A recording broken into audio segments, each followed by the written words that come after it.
वैसे कहने को तो पाकिस्तान एक डेमोक्रेसी है और डेमोक्रेसी जमहूरी पार्लिमानी निज़ाम के तहत है, लेकिन पाकिस्तान की अशराफिया और अंडर प्रिविलेज यानी गरीब लोगों के दरमियान जो खलीज है उसको बासानी देखा जा सकता है।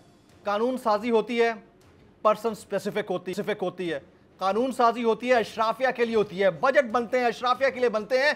गरीब अपनी जगह पर एक तबकाती रविश के तहत अपने आप को साइड लाइन ही रखता है, चाहे वो कितना ही पढ़ा लिखा क्यों ना हो। यहां मेरिट के तकाजे अलग हैं, यहां मेरिट के तराजू के तकाजे बिल्कुल अलग हैं। मैं आपको एक एग्जांपल दे देता हूं। गुज़िश्ता दिनों एक स्टोरी बड़ी वायरल हुई, उस बच्चे से आज मेरी बात हुई है। He is a graduate doctor now, doctor Hafiz Waleed Malik इनका नाम है।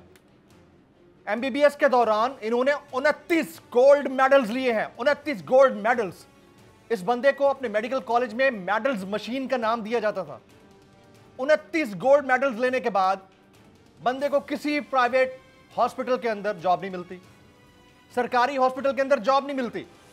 बाहर जाने के लिए पैसा दरकार है, मुल्क के अंदर अपना क्लिनिक खोलने के लिए भी पैसा दरकार है। ले दे के एक नौकरी बचती है, उसमें मेरिट नाम की कोई चीज नहीं है। सिफारिश का कल्चर, पर्ची का कल्चर इतना परवान चढ़ चुका है कि अलमान अल हफीज। लेकिन हमारे ऐवानों के अंदर गूंज किस चीज की है?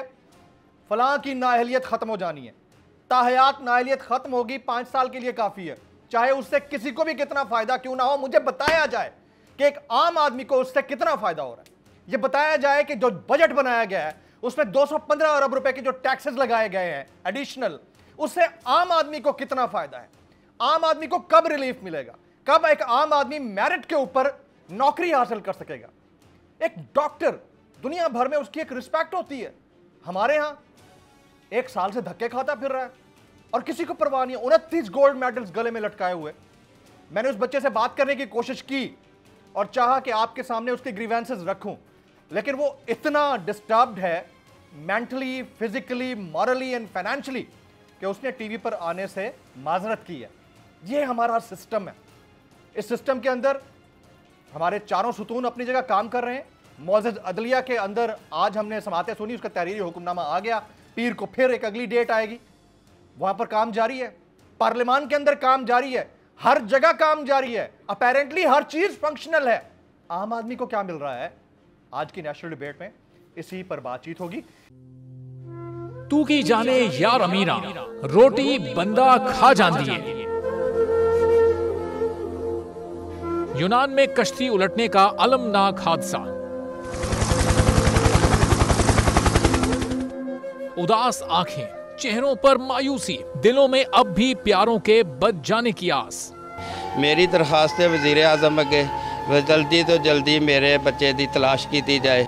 गम की इस घड़ी में बोल रहा अपनों के साथ, सहाफती फराइज को निभाते हुए पहुंचाई हर खबर अवाम तक। और यूनान में महाजरीन के जहाज को हादसे के बाद अब रेस्क्यू ऑपरेशन खत्म हो चुका है।